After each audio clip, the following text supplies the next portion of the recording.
So quick recap, I'm going to play a note that is tense on the first chord, the E7, and I'm not going to change it.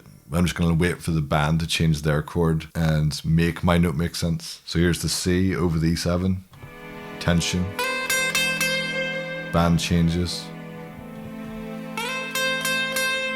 Now my note makes sense, or it's part of the chord. The other way, I'm going to play a note that doesn't have any tension to begin with.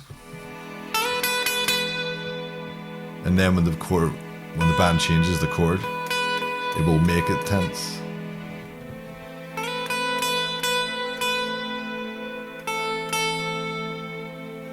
Then I can resolve it after the fact, if I want to. Obviously you could just leave them hanging. And never let it resolve.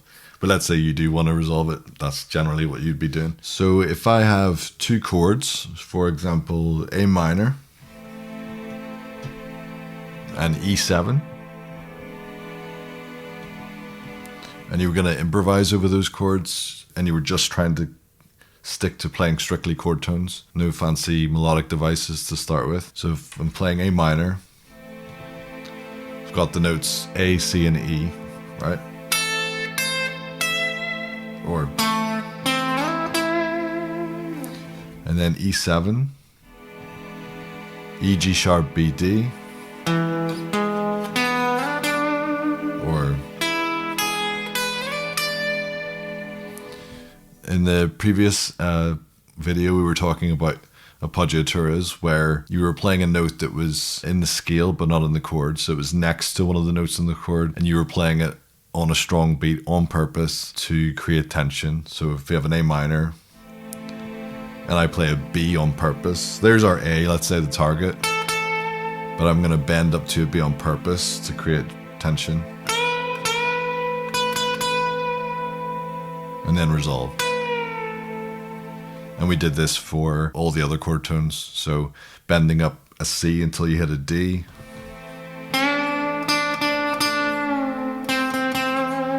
and then the most tense one of all was the bending up to the F from the E.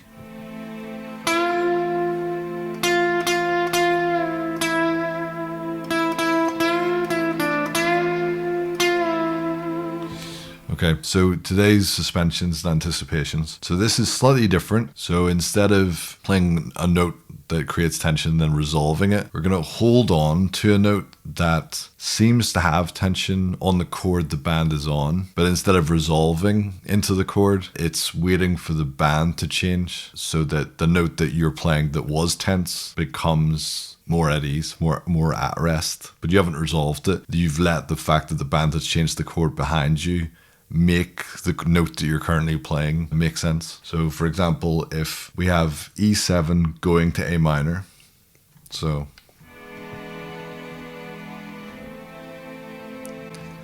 if normally you're playing something where you're following what they do,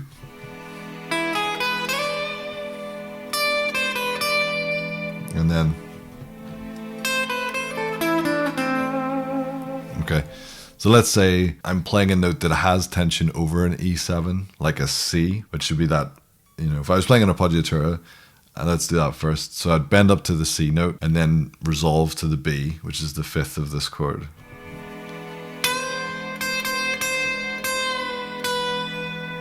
Right, so moment of tension, resolution. But let's say I just keep playing the C, or I could keep holding the C, but in any case, I'm not resolving it into the chord of E7. I'm waiting until the band plays A minor, because the C over the E7 isn't in it, but I know that the band's going to A minor in a second, and A minor does have a C. So I'm just gonna wait and let the band make my note make sense. Here's the C over the E7.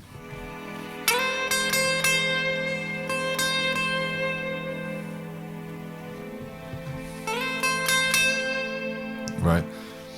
I didn't have to resolve within the chord. It was tense. This C note was tense over this chord, and not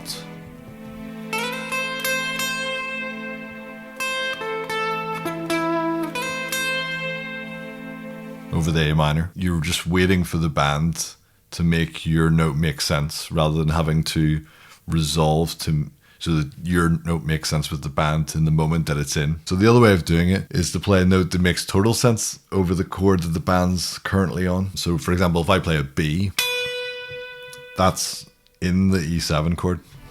That's the 5th. And I keep playing this. And when the band changes to A minor, instead of resolving straight when the band changes, I'm gonna wait. The note that makes perfect sense at first suddenly is given tension by the chord change. Oops, sorry.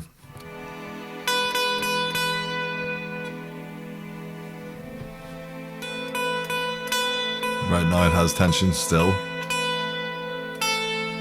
And then I can resolve. So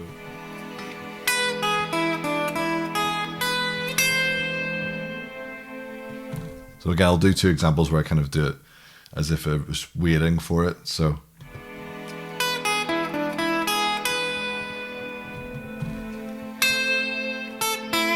I'm waiting for the band there, get their head, anticipate the choice.